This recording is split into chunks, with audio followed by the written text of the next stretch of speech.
System के नाम से ही देखते हैं, मतलब संख्या। तो पहले तो देखते हैं संख्या क्या होती है। संख्या मतलब हमें पता है नंबर्स, जो हमारे नंबर्स होते हैं, ठीक है, उनकी पद्धत मतलब हमारा कहने का मतलब पद्धत, वो कैसे अरेंज करना है, मतलब कैसे नंबर्स होते हैं, उनको कौन कौन से होते हैं, किस टाइप से नंबर होते हैं, ठीक है।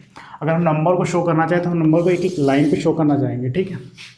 तो मैंने कहा कुछ नंबर हमारे 0 से स्टार्ट हुए, 1 2 है ना, ये तो हमारे सब नंबर्स होते हैं, 4 5 डॉट डॉट डॉट, इधर भी, इधर 0 के इधर क्या नेगेटिव नंबर्स होते हैं हमारे ना।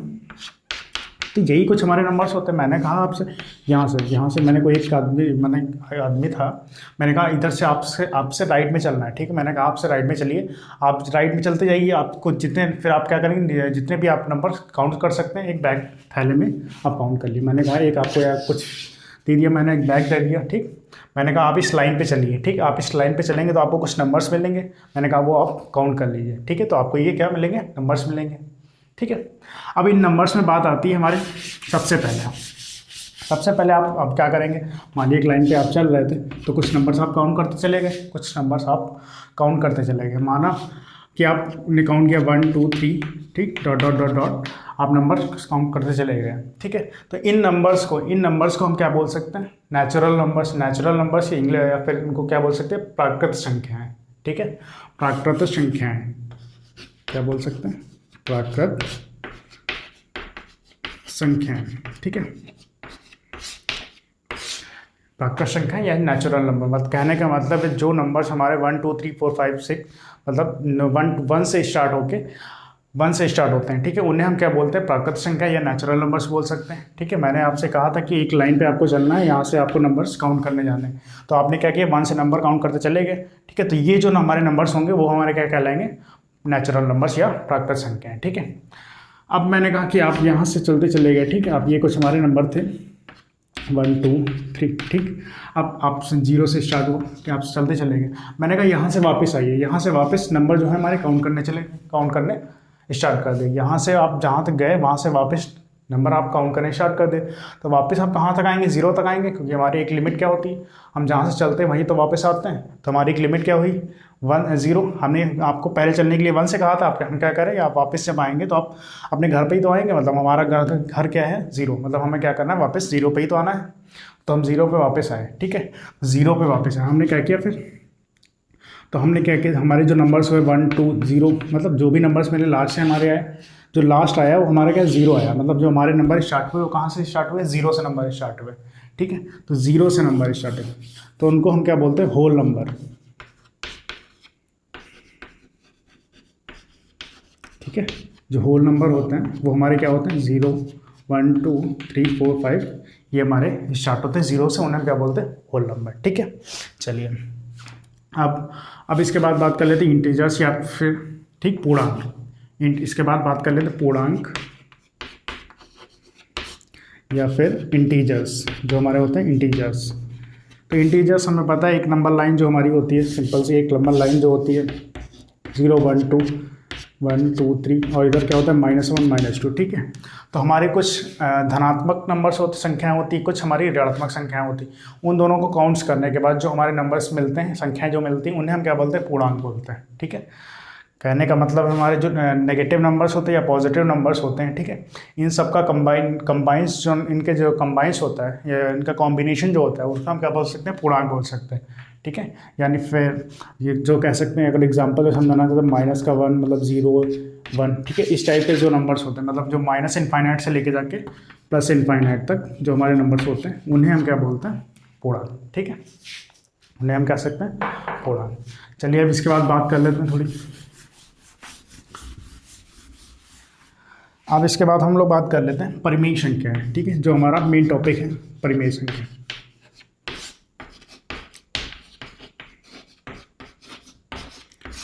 ठीक है। अब इस चैप्टर में जो मेन हमारा है वो परिमेय संख्या है, वो हमारा मेन टॉपिक है। इससे पहले हम लोगों ने पढ़ा प्राकृत संख्या क्या होती है, होल नंबर मतलब नेचुरल नंबर्स क्या होते हैं, होल नंबर्स हमारे क्या होते हैं, इंटीजर्स क्या होते हैं, इन सब के बारे में डिस्कस किया हुआ है। जो हमारे नेचुरल नंबर्स होते हैं वो 1 से स्टार्ट होते हैं, होल नंबर जो होते हैं हमारे वो 0 से स्टार्ट होते हैं, जो हमारे पूर्णांक या फिर हमारे जो इंटीजर्स होते हैं वो -∞ से लेकर +∞ तक, मतलब माइनस वाले नंबर्स और प्लस वाले जो नंबर्स होते हैं उन दोनों को कॉम्बिनेशन जो होता है वो हमारा क्या कहलाता है, इंटीजर्स कहलाता है। ठीक है, अब बात करते हैं परिमेय संख्या, इनको हम कह सकते हैं या फिर रैशनल नंबर। ठीक है, या फिर हम इनको कह सकते हैं रैशनल नंबर। तो रैशनल नंबर होते क्या हैं या परिमेय संख्याएं क्या होती हैं? संख्याएं तो हमने लोगों ने अभी डिस्कस किया था। अब बात यहाँ पे जुड़ गई परिमेय।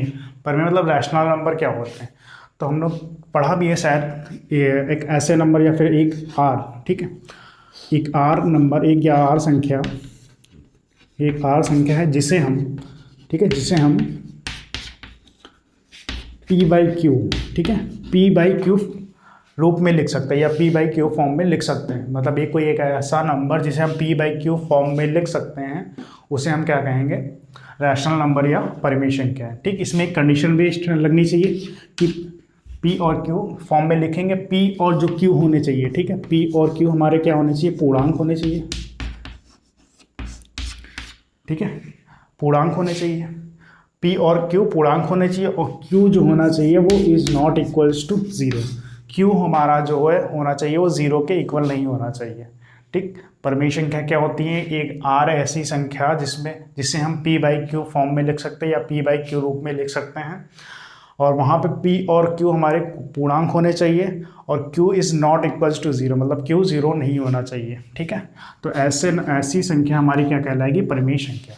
ठीक, ऐसे संख्या को परिमेय संख्या कह सकते हैं, या फिर एक अदर लैंग्वेज में समझाना चाहें तो क्या कह सकते हैं, एक ऐसी संख्या जिसको हम एक नंबर लाइन पे शो कर सकते हैं। एक ऐसी संख्या जिसको हम एक नंबर लाइन पे शो कर सकते हैं, उसे हम कह सकते हैं परिमेय संख्या है। ठीक है, तो बस इतना ही है। अब इसके बाद हम क्या करेंगे, एक्सरसाइज डिस्कस करेंगे। तो चलिए अब क्या करें, एक्सरसाइज हम 1.1 डिस्कस करने वाले हैं।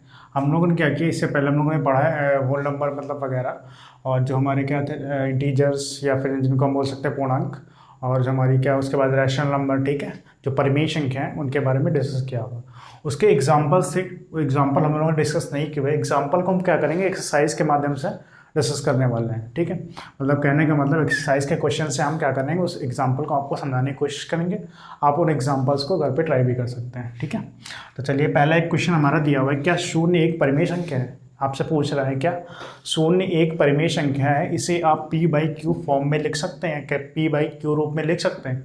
और कंडीशन क्या है हमारी, जहाँ पी और क्यू हमारे क्या है, पूर्णांक है, और Q is not equals to zero, मतलब क्यू जो है हमारा ज़ीरो नहीं होगा। ठीक है, तो ठीक है, इसमें सबसे पहले पूछ रहा है आपसे क्या ज़ीरो एक परिमेय संख्या है? तो आप बताइए पहले, क्या आप क्या कह सकते हैं, ज़ीरो एक परिमेय संख्या है या नहीं है? ठीक है, हमने कहा ज़ीरो, हाँ ज़ीरो एक परिमेय संख्या है। ठीक है, हमने कहा ज़ीरो एक परिमेय संख्या है। ठीक है, तो आप फिर आपसे ये कह रहा है कि क्या आप इसे पी बाई क्यू फॉर्म में लिख सकते हैं? तो हमने कहा हाँ बिल्कुल लिख सकते हैं, पी बाई क्यू फॉर्म। ठीक है, इसमें कंडीशन भी दे रखी है हमारा, क्यू मतलब ज़ीरो नहीं होना चाहिए। ठीक है, Q is not equals to zero, अगर क्यू ज़ीरो नहीं होगा तो 1 2 3 हम कुछ भी पुट कर सकते हैं। ठीक है, पी हमारा ज़ीरो हो सकता है। ठीक है, तो हम क्या कर सकते हैं, 0/1 या फिर 0/2 भी लिख सकते हैं, या 0/3 भी लिख सकते हैं। ठीक है, इन सबका अगर हम देखें फाइनल रिजल्ट हमारा क्या आता है, एक ज़ीरो ही आता है। ठीक है, इनका सबका क्या फाइनल रिजल्ट आता है हमारा, ज़ीरो ही आता है। ठीक है, तो वो हमारी कंडीशन क्या कर रही है, फॉलो कर रही है, मतलब हमारा कहने का मतलब ज़ीरो का पी बाई क्यू फॉर्म में लिख सकते हैं। तो हम यहाँ से कह सकते हैं कि ज़ीरो एक हमारी परिमेय संख्या है। ठीक है, अगर चलिए इसके बाद परिमेय संख्या में मैंने एक दूसरी कंडीशन भी बताई थी क्या, कि हम क्या कर सकते हैं, परिमेय संख्या कैसे पहचान सकते हैं, हम क्या कर सकते हैं, उस नंबर्स को हम नंबर लाइन पे प्रेजेंट करके देख सकते हैं। ठीक है, हम ये ज़ीरो को क्या कर सकते हैं, अगर हम ज़ीरो को नंबर लाइन पे रिप्रेजेंट भी कर सकते हैं, मतलब प्रदर्शित भी कर सकते हैं। ज़ीरो को हम नंबर लाइन पे दिखा भी सकते हैं कहाँ पे हमारा ज़ीरो हो सकता है, तो हमारी क्या होगी, वो हमारा नंबर क्या होगा, हमारा एक परिमेय संख्या होगी। ठीक है, तो बस इतना ही है। इसमें पूछ रहा था आपसे कि शून्य एक परिमेय संख्या है, तो हमने कह दिया कि हाँ शून्य एक हमारी एक परिमेय संख्या है। क्या आप इसे पी बाई क्यू फॉर्म में लिख सकते हैं? हमने कहा बिल्कुल लिख सकते हैं। हमने कंडीशन भी देख ली हमारी क्या, हाँ इसमें कह रखा था कि पी और क्यू पूर्णांक होने चाहिए। ठीक है, फिर कह रहा था क्यू ज़ीरो नहीं होना चाहिए, तो हमने कहा ठीक है, क्यू ज़ीरो नहीं होगा, क्यू ज़ीरो नहीं होगा तो 1 2 3 कुछ भी हो सकता है। ठीक है, कुछ भी हो सकता है, तो हमारा पी ज़ीरो हो जाएगा। मतलब इन सब का अगर हमने रख के देखा तो इन सब का जो फाइनल रिजल्ट आया वो हमारा ज़ीरो ही होगा, और ज़ीरो एक हमेशा पूर्णांक ही होता है, ज़ीरो तो एक पूर्णांक ही है। तो हम कह सकते हैं कि ज़ीरो एक हमारी, शून्य एक हमारी एक परिमेय संख्या है। ठीक है, तो चलिए हमारा क्वेश्चन नंबर 2 हमारा कुछ कह रहा है इस टाइप का, कि कह रहा है 3 और 4 के बीच 6 परिमेय संख्या हमें ज्ञात करनी है। ठीक है, ऐसा एक एग्जाम्पल भी था, उसी तरीके से आप उस एग्जाम्पल को भी सॉल्व कर लेंगे। ठीक है, तो हमसे कह रहा है कि 3 और 4 के बीच 6 परिमेय संख्याएं निकालिए। ठीक है, तो परिमेय संख्या हमें पता है जो p/q फॉर्म में होती है ना, उस टाइप से भी ले सकते हैं। तो देख लेते हैं इसका जो सोल्यूशन होगा किस टाइप का होगा, है ना। तो हमसे कह रहा है कि 3 और 4 के बीच कितनी निकालनी, 6 संख्याएं निकालनी है ना, 6 संख्याएं निकालनी। और हमें पता है जो हमारा क्या होता है p/q फॉर्म जो होती है ना, q is not equals to 0, है ना, q 0 नहीं होता, उसके बाद नंबर स्टार्ट करते हैं 1 से, है ना। तो हमें सबसे पहले पूछ रहा है कितने परिमेय संख्या निकालनी, तो 6 निकालनी है ना। फिर 6 + 1 कितना आ गया 7, 6 + 1 कितना आ गया 7। तो हमसे पूछ रहा है कि परिमेय संख्या, है ना। अब हमसे पूछ रहा है कि कितनी 6 परिमेय संख्या निकालनी, और परिमेय संख्या क्या होती है जिसको हम p/q फॉर्म में लिख सकते हैं, है ना। तो p/q फॉर्म में लिख सकते हैं, तो हम क्या लिख सकते हैं यहाँ पे 7/7 लिख सकते हैं इस टाइप से, है ना। अब पूछ रहा है हमसे 3 और 4 के बीच में, तो 3 और 4 के बीच में देख लेते हैं, तो मतलब 3 × 7 बटे, तो कितना आ जाएगा 21/7, है ना। चलिए अब हमसे पूछे 4 के बीच, 4 × 7/7, तो कितना आ जाएगा 28/7। अब हमसे पूछ रहा है इनके बीच में कितनी निकालनी, 6 संख्याएं, इनके बीच में क्या हो जाएंगी 21/7, फिर 22/7, फिर 23/7, ऐसे 24/7, 25/7 है, 26/7, 27, ऐसे कितनी आ जाएंगी हमारी 6 संख्याएँ। ये हमारी कितनी आ गई 6 संख्याएँ आ गई, इन दोनों के बीच में 6 संख्या हमारे आ गई। ठीक है, तो सबसे कुछ नहीं, बेसिक हमारा है 3 और 4 के बीच 6 संख्याएँ निकालनी थी, तो हमने कहा कि 6 संख्याएँ निकालनी, तो हमें पता है p/q फॉर्म होती है, q is not equals to 0, 6 में a1 ऐड करें कितना टोटल हो गया हमारा 7। ठीक है, तो 6 को हम 7/7 फॉर्म लिख सकते हैं, तो क्योंकि इसका जो रिजल्ट निकलेगा वो क्या आएगा 1 आएगा। ठीक है, तो हमसे कह रहा 3 और 4 जिसके बीच में पूछ रहा था, हमने क्या किया उससे उसको मल्टीप्लाई कर दिया, कितना आ गया 21/7। ठीक, तो जो हमारी इनके बीच में जो परिमेय संख्या है वो आई हमारी कितनी आ गई, ये हमारी 6 परिमेय संख्या हो जाएंगी। ठीक है, कितनी आ गई 22/7, 23/7, 24/7, 25/7, 26/7, 27/7। ठीक है, एक दूसरा भी तरीका है परिमेय संख्या निकालने का। ठीक है, दूसरा तरीका हमारा क्या है, सेकेंड मेथड, वो देख लेते हैं। जो भी हमने कहा a और b, ठीक है, 2 संख्याएं दी हैं a और b, हमें क्या है इनके बीच में परिमेय संख्या निकालनी है। तो इनके बीच में परिमेय संख्या निकालने के लिए सबसे बेसिक तरीका हमारा क्या होता था a + b/2, a + b/2 करके हम क्या कर सकते हैं परिमेय संख्या निकाल देते हैं। तो आप इस मेथड से भी आप उस परिमेय संख्या को निकाल सकते हैं। ठीक है, चलिए अगले क्वेश्चन की ओर बढ़ते हैं। तो सेकेंड क्वेश्चन हम लोगों ने अभी डिस्कस किया हुआ था। अब इसके बाद तीसरा जो क्वेश्चन है वो आपका सेम क्वेश्चन जो सेकंड हमने करवाया है उसी टाइप का क्वेश्चन है।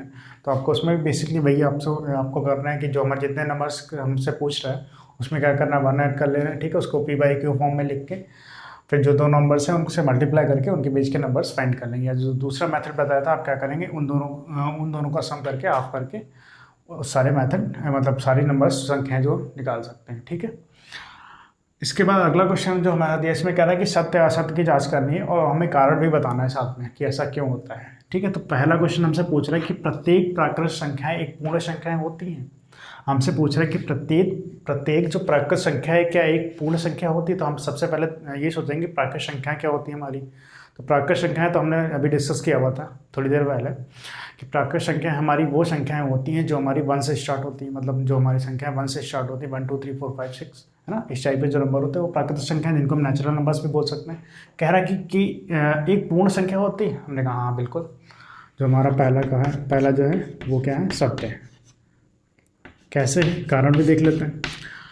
जो हमारे नंबर्स होते हैं 1 2 3, ठीक है, वो एक पूर्ण संख्या होती है और बीच में जब आता है 0 और वो जो होता है वो 0 का संग्रह भी होता है। मतलब हम 0 से उसको कुछ भी करें, मतलब हम कहते हैं 0 में +1 ऐड करें वो भी 1 ही आएगा। मतलब जो उसके बाद जो भी नंबर आता है वो एक पूर्ण संख्या ही आती है। मतलब 0 से संग्रह कराने पे नंबर्स का जो हमें नंबर मिलता है वो भी एक पूर्ण संख्या ही होती है। ठीक है, तो हम कह सकते हैं कि जो हमारे प्रत्येक प्राकृत संख्याएं जो है एक पूर्ण संख्या होती है। ठीक है, चलिए अब अगले क्वेश्चन सेकंड पार्ट देख लें। सेकंड कह रहा है कि प्रत्येक पूर्णांक एक पूर्ण संख्या होती है। कह रहा है कि प्रत्येक पूर्णांक, ठीक है, तो प्रत्येक पूर्णांक, तो सबसे पहले जो पूर्णांक कह रहा है इसके बारे में देखिए। पूर्णांक क्या होता है? पूर्णांक हमने अभी बात की थी, इससे पहले डिस्कस किया था कि पूर्णांक क्या होता है। पूर्णांक जो हमारे होता है कुछ धनात्मक संख्याएं, क्या कुछ धनात्मक पूर्णांक या कुछ ऋणात्मक संख्याएं, ऋणात्मक पूर्णांक, है ना। तो इस टाइप के मतलब ऋणात्मक पूर्णांक भी होते हैं, धनात्मक पूर्णांक होते हैं। वो उससे कह रहा है कि क्या एक पूर्ण संख्या होती है, तो हम कह सकते हैं नहीं, ये क्या हो जाएगा हमारा असत्य। क्यों? क्यों भाई? जो हमारे ऋणात्मक संख्या होती है, ऋणात्मक जो पूर्णांक होते हैं वो एक पूर्ण संख्या नहीं होती है, क्योंकि हमको माइनस सीरीज, तो ये हमारी पूर्ण संख्या नहीं होगी। पूर्ण संख्या हमारी क्या होती है? 1 2 3 4, है ना। तो ये मतलब एक पूरे नंबर्स होते हैं, जिन मतलब कहने का मतलब है ये एक हमारे पूर्ण संख्या होती है ना। इसमें क्या हमारा माइनस लगा हुआ या फिर हम जो अंडर रूट लगा हुआ या p/q फॉर्म में लिखे होते हैं, इन सबको हम पूर्ण संख्या नहीं बोल सकते हैं, ठीक है। जिनकी एक एग्जैक्ट वैल्यू निकलती है, ठीक है, एक वैल्यूएबल वैल्यू निकलती है, जिनके मतलब एक कहने लायक मतलब कह सकते हैं कि एग्जैक्ट वैल्यू निकलती है, उन्हें हम पूर्ण संख्या बोलते हैं, ठीक है। तो कह रहा है सेकंड में कि प्रत्येक पूर्णांक एक पूर्ण संख्या है, तो प्रत्येक पूर्णांक मतलब नहीं हो सकती, क्योंकि हमारे इसमें ऋणात्मक पूर्णांक भी आते हैं जो कि एक पूर्ण संख्या नहीं है। तो ये क्या हो जाएगा हमारा असत्य। तो तीसरा पार्ट क्या है कि प्रत्येक परिमेय संख्या एक पूर्ण संख्या होती है। सिंपल सी है। परिमेय संख्या क्या होती है? जिसको हम p/q फॉर्म में लिख सकते हैं ना, p/q फॉर्म में लिख सकते हैं, तो वो भी हमारी क्या होगी? असत्य, ठीक, असत्य। क्योंकि असत्य हम जानते हैं कि p/q फॉर्म वाली जो संख्या होती है वो कभी पूर्ण संख्या नहीं होती। फॉर एग्जांपल मैंने कहा 5/4, 5/4, अगर हम इसको सॉल्व करेंगे तो ये 1 पॉइंट समथिंग हमारा 1.25 आएगा, ठीक। ये जो कि हमारी एक पूर्ण संख्या नहीं है। इस दशमलव के मतलब दशमलव वाले जो नंबर होते हैं वो हमारी एक पूर्ण संख्या नहीं होती है, ठीक है। बस यही कुछ सिंपल से क्वेश्चन थे जो हम लोगों ने डिस्कस कर लिए हैं। इसके बाद आप लोग क्या करिए, मतलब इस वीडियो को पूरे से पूरा देखिए और समझने की कोशिश कीजिए। जो भी अगर आपको डाउट हो हमें कमेंट सेक्शन में बता सकते हैं, ठीक है।